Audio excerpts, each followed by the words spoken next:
या ठिकाणी व्हीसी आहे आणि त्या व्हीसी करता जाणं अर्जंट असल्यामुळे पालकमंत्री म्हणून अण्णासाहेबांना मी विनंती केली की पहिले मला बोलू द्या आणि ती विनंती त्यांनी मान्य केली. नाहीतर त्यांना वाटलं असतं की तुम्ही बसून राहा, तुम्हाला बसून राहावं लागलं असतं. पण मी खरंच मार्केट कमिटीच्या सगळ्या संचालक मंडळाचं अभिनंदन करतो. तुमचं पाहून आम्ही पण आता काल परवा डिक्लेअर केलं की JCB घ्या. तुम्ही तुमच्या पैशातून केले का तुमच्याकडे गल्ला आहे. आम्ही 15 डोनर पकडले 1-1 लाख वाले. भाई आपके नाम से दे दो, आपके पिताजी के नाम से दे दो, आपकी माँ के नाम से दे दो, बाकी मार्केट कमिटी.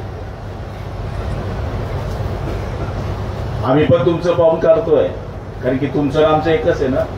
इकडची हवा बनते तिकडे, तिकडची हवा बनते इकडे. गाला कपडा चला चोपडा. सांगायचा अर्थ असा आहे की चोपडा मार्केट कमिटीच्या बरोबरीला आम्ही जाऊ शकत नाही कारण की आमची कमाई तेवढी नाही. आता तुम्ही FD जेवढी सांगताय तेवढा तर गल्ला आमच्याकडे पुरा नाही. पण संचालक मंडळाच्या मनामध्ये जर असलं की मला शेतकऱ्याचं भलं करायचं आहे तर तो करू शकतो, याचं जिवंत उदाहरण म्हणजे चोपडा मार्केट कमिटी आहे. जळगाव मार्केट कमिटीमध्ये आमचं पॅनल पडलं, पण तिथले जे सभापती होते ते अण्णांचे भाऊ म्हणून मी बडाई नाही मारत. तिथं माझे विरोधक होते. लकी अण्णा ते एक बरोबर होते. ते लकी अनलकी झाले, तो विषय सोडा. पण हे दोघं एकत्र असल्यावर यांचं पॅनल निवडून आलं. देवकर अप्पा ते सगळी मंडळी एकत्र होती, आमचं पॅनल पडलं. पण पूर्वी माझं पॅनल, अण्णांचं पॅनल, सूर्यदादांचं पॅनल, एकनाथ खडसेंचं पॅनल मिळून आमचं पॅनल आलेलं होतं. त्या काळात निम्मे कर्मचारी कामावर आले की नाही आले हे कोणी पाहत नव्हतं. आता ह्यावेळेस कसं होतं, त्यांचे भाऊ सभापती होते तर किनोद फाट्यावर 4 कर्मचारी उभे राहा, 4 उभे राहत बरोबर. आणि शिस्त लागली. एकही कर्मचाऱ्याचा PF आज असं म्हणू शकत नाही की PF त्याचा शिल्लक आहे. एकही कर्मचाऱ्याचं निवृत्ती वेतन, एकही कर्मचाऱ्याचे निवृत्तीचे पैसे शिल्लक आहे असं होऊ शकत नाही. की त्यांना म्हणलं, त्यांचं अभिनंदन केलं, चांगलं झालं म्हणलं आमच्याकडे मार्केट द्या. कारण की तुम्ही तरी चांगली वळण लावली. आज त्यांच्याकडे पैसे शिल्लक आहे. धरणगाव मार्केट कमिटीमध्ये सुद्धा आता आम्ही पैसे शिल्लक टाकतोय. आमची पण एखादी कोटीची FD झाली, पण आमचा जीव छोटा आहे. प्रायव्हेट मार्केट कमिटीने जो घोर घातलेला आहे त्याच्यामुळे आमचा जीव छोटा आहे. नाही तर आमच्याकडे जेवढ्या जिनिंग आहे तेवढ्या तुमच्या चोपड्या तालुक्यात नाही. एरंडोल आणि धरणगाव मिळून 26 जिनिंग आहे. पण ते प्रायव्हेट मार्केटिंगमुळे आपको मालूम है भैया, कैसे बचाना खाणे मालूम आहे. तर सांगायचा अर्थ असा आहे की यांनी आमचं सगळं वाटोळं केलंय. ढोर बाजार, गुरांचा बाजार, बकऱ्यांचा बाजार, कोंबड्यांचा बाजार, या सगळ्या गोष्टींवर जळगाव मार्केट कमिटीमध्ये लक्ष दिल्या गेल्यामुळे ते ढोरं आण्यामध्ये सुद्धा पैसे चोरीत लोक म्हणलं म्हणजे दलाल तर पैसे चोरतो रुमाल टाकून. आता चालेल मार्केट कमिटी ही शेतकऱ्यांच्या रक्तामासातून तयार झालेली मार्केट कमिटी आहे. मी मागच्या वेळेस आलो तेव्हा मी पाहिलं की येणारा शेतकरी इथे AC मध्ये झोपेल. याच्यावरती काय पाहिजे? येणाऱ्या शेतकऱ्याला आरोचं पाणी मिळेल, हेच पाहिजे शेतकऱ्यांना. आणि आज ते मार्केट कमिटीने केलं. आणि JCB आपण आणलाय. मी पहिलेच बोललो होतो फुकटमध्ये द्यायच्या नका, बिलकुल नाही द्यायचे. फुकट दिलं शेतकरी म्हणून काय मग चला त्या तुम्हाला वावर नाकलं ना, तू वावर घाल जातो तिथं वेळ झालं की बयानं लपडो मारलं. तर सांगायचा अर्थ असा आहे की फुकटमध्ये नको. मी पण तसंच सांगितलं धरणगाव मार्केट कमिटीला, ज्या शेतकऱ्यांची शेती आहे पहिले त्यांचं NOC घ्या. 100 शेतकरी ना त्यांचं लेखी घ्या की आम्ही अडवणार नाही.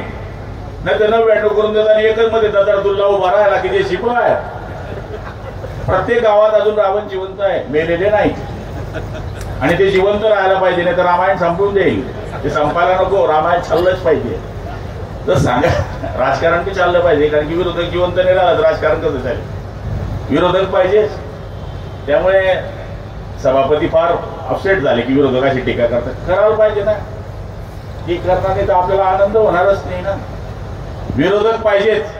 आणि विरोधक हा माझ्या माहितीप्रमाणे होकायंत्र असतो, सूचक असतो, मार्गदर्शक असतो. विरोधकांनी केलेली टीका ही आपल्याकरता फायद्याची असते, त्याच्यामुळे आपण सुधारतो.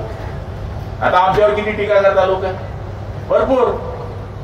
करा टीका, आमचं कामच आहे टीका ऐकायचं. करून करून काही होतं का? 5-6 निवडून आलो आम्ही, कर तू टीका.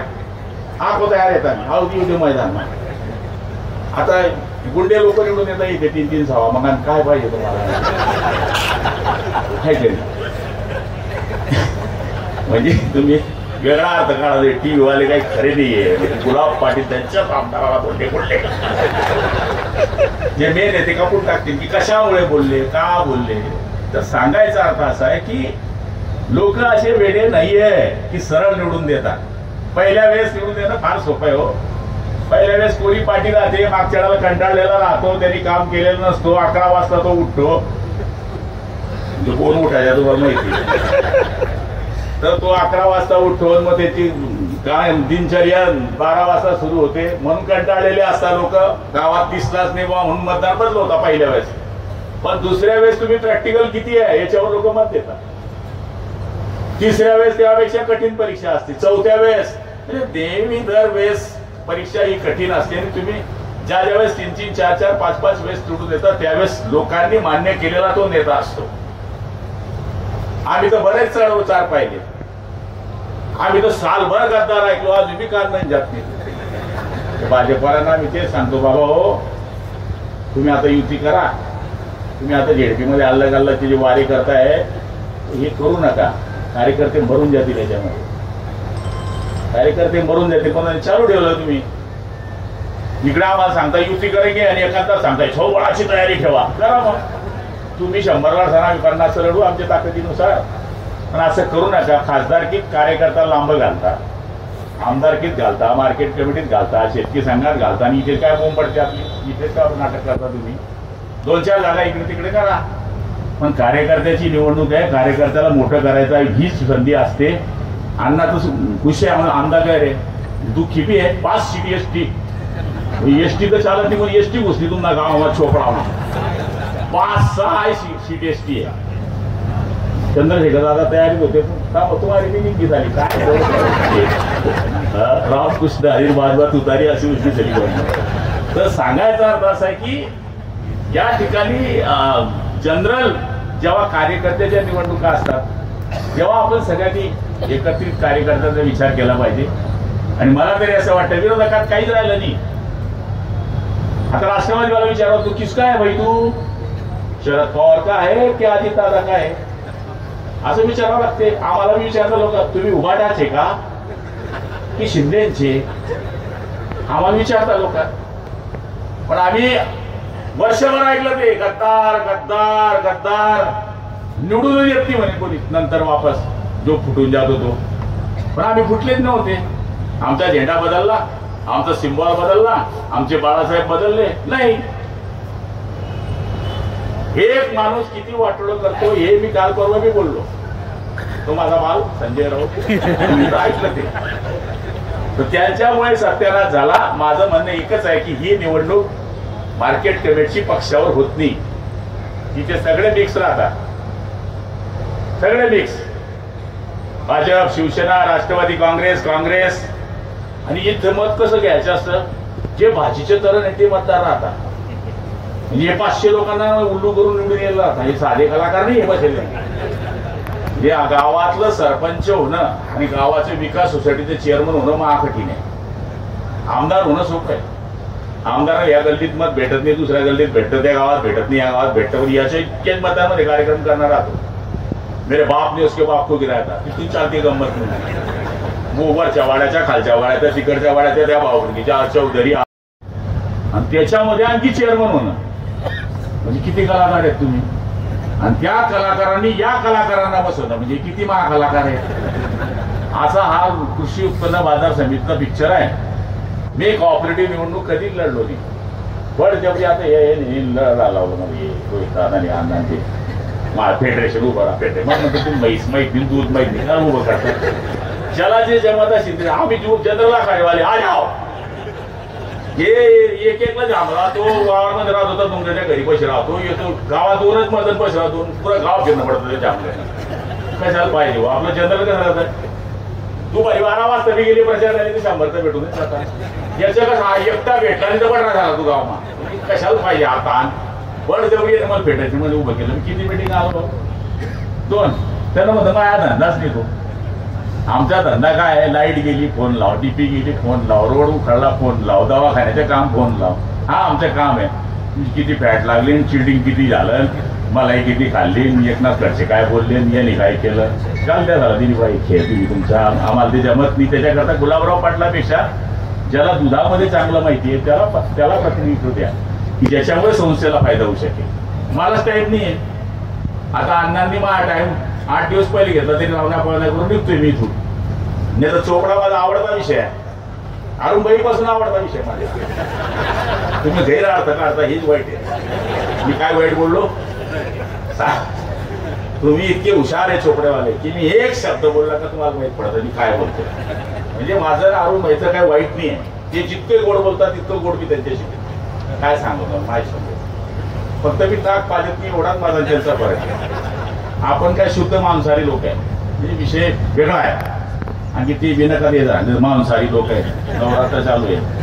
तर मला तरी असं वाटतं की आज या सुंदर कार्यक्रमाला गोडाऊन आपले उभे राहिले. तुम्ही म्हणे जागा बळकवलेली प्रत्येक संस्थेत आहे. सुतगिरणी तुमची जी होती तेव्हा महाराज आपले रामकृष्ण महाराज हर हर महादेव त्यांना म्हणा दुसरी जागा घ्या, नफ्यात आहे तुमची सुतगिरणी. मार्केटमध्ये कशाला येता तुम्ही? कारखाना लंबा घालून दिला, कोणी घातला, आम्हाला काय घेणं त्या कारखान्याची. पण ऊस लावणं बंद झालं. आता घर पाणी पडतंय, 200 रुपये केळी जाते. तर ऊस राहिला असं तर पर्याय राहिला असता माझ्या शेतकऱ्याला. पण निवडून देणारे तुम्हीच आहे की नाही. तुम्ही ब्लड ग्रुप चेक करत नाही, कोणाला इंजेक्शन देऊन टाकता. तुमचा बी कार्यक्रम असा आहे. मी म्हणतो या कॉपरेटिव्ह राजकारणामध्ये जातीपातीच्या राजकारणापेक्षा कॉपरेटिव्ह कोण वाचवेल याला जर तुम्ही मत दिलं तर कॉपरेटिव्ह कधीच मरू शकत नाही, कधीच मरू शकत नाही. आता आमची बी दगडी बँक विकायला काढली आहे. दगड विका ना, ठेवता का आपलं ते विका. आमचे पाहुणे सांगत होते वटे 26 करोड़ की जाएगा बोले वटे काय नाही वैष्णो भाई खाने काही कड़की वटे काही कड़की नहीं है. वहाँ मारो जीवन को ठेवो है वाणे ने बेचनो, दुसरी लेवाओ पचे आने बेचनो. समजलं ना तुम्हाला? म्हणजे पाहुणे आता त्यांना बोलावं नाही, बहीण दिली आम्ही त्यांना. असं नाही म्हणता यायला पाहिजे किंवा जे आहे दगडी बँकच्या नावाने आपली बँक ओळखली जायची. आज तुम्ही ती बँक विकायला काढताय, कशाला काढताय? काही खडकी लागली का तुम्हाला? कशा करता काढताय? संस्थेला तुम्ही कर्ज देताय, द्या. मैं भी अभी आगे डालने वाला है कि मेरी भी शिक्षण संस्था को कर्ज दे. अशाने संस्था टिकणार नाही. शेतकऱ्यांच्या रक्ताने उभी राहिलेल्या संस्था टिकवायच्या असतील तर चोपडा मार्केट कमिटीचं एक्झाम्पल 100% घेतलं पाहिजे असं मला या ठिकाणी वाटतं. भरपूर मला बोलायचं होतं पण 11 वाजलेले जात जात मला 1 तास लागेल आणि 11:30 वाजता ती VC चालू होणार आहे. 10-15 मिनिटं 20 लागेल की आहे वो पालकमंत्री बसलेला तर माझी हजेरी लागून जाईल. पण खरंच आणणार तुमच्या नेतृत्वाखाली हे पॅनल आलेलं नाही, त्यामुळे तुम्ही पण काही वारी भरू नका आणणार. हा तिकडे बोला तुम्ही. तुमचं काय संबंध? काही संबंध नाही. तुम्ही नंतर निवडून आले. तुम्ही वहिनीच्या नेतृत्वाखाली हे पॅनल निवडून आलेलं आहे. त्यामुळे तुम्ही सभापतींचं बोलणं पाहिलं का? ते जास्त वहिनीच्या बाबतीतच बोलत होते. गुलाब भोका भांडण लावा दोघांमध्ये. तसं मी भांडण लावत नाही. मला नाते मजाक करायचे वैदिशी तर मी काय करणार. तर निश्चितपणाने त्यांच्या नेतृत्वाखाली ही मार्केट कमिटी चाललेली आहे. 28 महिने या मार्केट कमिटीला झाले आहे आणि 28 महिन्यामध्ये जी प्रगती केलेली आहे त्या सगळ्या मार्केट कमिटीच्या संचालकांचे मी खूप खूप आभार मानतो. त्यांना फक्त माझी एकच विनंती आहे, जमलं तर कर्जा म्हणजे मी पढाई करतो. रविवार हा मार्केटचा फार गर्दीचा दिवस आहे. 20 रुपयामध्ये जर थालीपीठ देता आलं 20 रुपये मागणी पडत 10-20 रुपये तुम्हाला तोटा होईल. त्याच्यात शेतकऱ्याला काही पिरियड काही तास 12 ते 1 थालीपीठ शेतकऱ्याला मिळेल. तर ते झालं तर अन्नदानाचा एक कार्यक्रम होईल. एकच दिवस फक्त रविवार, दुसरा दिवस नाही. 2-400 शेतकरी त्याच्यावरती येणार नाही. तर ते करता आलं तर निश्चितपणाने बघा मोठा शेतकरी खायला येणार नाही. तिथे कोणी गरीब आहे, एखाद्याचा बैल विकास आहे, लांब तो स्वतः पायी आलाय, चालत आलाय, बैल घेऊन आलाय, भुकेला आहे तोच खाईल तिथे. ज्याच्याकडे पैसे तो कशाला तुमच्या या थालीपीठकडे हॉटेलमध्ये जाईल. पण एखादा बकरी घेऊन आला बिचारा गरीब आहे, एखाद्या कोंबडी घेऊन येतात काही काही लोक 10-20 कोंबड्या येतात. अशांना तो रविवार दुसरा वार नाही, रविवारी 1 तास फक्त ते येतं. जसं असतं की 1 तासामध्ये जे येतील ते 100-200 शेतकरी पहिल्या आठवड्यातच तुम्हाला ट्रायल होईल की पहिल्या हप्त्यात किती लोक खाऊन गेले. त्या आधारावर जर तुम्ही बनवलं तर निश्चित त्याचा फायदा होऊ शकेल असं मला या ठिकाणी वाटतं. आपण मला इथे बोलवलं, माझा सत्कार केला, त्याचबरोबर लोकार्पण सोहळा JCPचा झाला त्याबद्दल मी आपल्या सगळ्यांचे खूप खूप आभार मानतो. चुकलं असेल तर मुलगा म्हणून भाऊ म्हणून तुम्ही मला क्षमा कराल. आता आहेच पुढे अजून काही महिन्याभरात मी तुमच्याकडे अजून म्हणजे पिक्चर चालू हो जाएगा अपना. त्यामुळे आपल्या सगळ्यांचे पुन्हा दर्शन घेण्याची संधी मला मिळणार आहे. आपल्या चोपड्यावासियांचे सगळ्यांचे आभार मानून सगळ्यांच्या चरणी प्रणाम करून माझे 2 शब्द संपवतो. जय हिंद, जय महाराष्ट्र.